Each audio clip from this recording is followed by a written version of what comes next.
شرکت توزیع برق غرب استان مازندران با 670,000 مشترک که عمدتاً مشترکین خانگی هستند، خب مصرف برق حدود 700 مگاواتی رو در اوج بارپیک مصرف استفاده کرده. خب انتظار میده که ما مشترکین ما انشالله بتونن با رعایت الگوی مصرف هم هزینه‌های خانوار رو بیارن پایین، هم در این شرایط سختی که ناترازی تولید و مصرف داریم انشالله ما بتونیم که با رعایت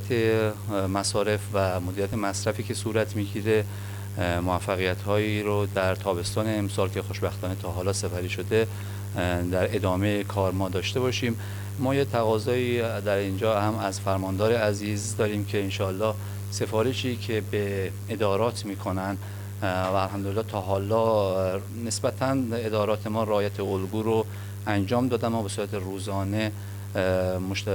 ادارات پرمصرف و کم مصرف رو رصد میکنیم و ابلاغ میکنیم و بعد از این هم قرار شد که ادارات پرمصرف رو به فرمانداری اعلام بکنیم که در صورتی که اگر به اخطارها و تذکرات توجه نکنن نسبت به قطع برق حتی ادارات با اساس مصوبه هیئت وزیران اعمال میشه. ما انتظارمون اینه که بر اساس شرایطی که ما در کشور داریم، مخصوصا این روزها که روزهای برگزاری کنکور سراسری هم هست، با رعایت مصارف تمام تعرفه های ما بتونیم خانوارها و دانش آموزان ما انشالله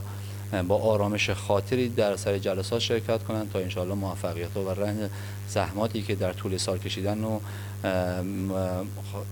هدر نره انشالله و با آرامشی که در سر جلسه هستند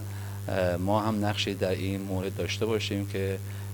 خدای نکرده اتفاقات خاصی حاصل نشه و اگر خاموشی هایی هم که اعمال میشه بر اساس خاموشی های اتفاقی است که همکارانمون در آماده باش کامل به سر میبرند تا در کوتاه‌ترین زمان ممکن نسبت به وصل برق اقدام کنند. هیچ گونه خاموشی با برنامه‌ای ما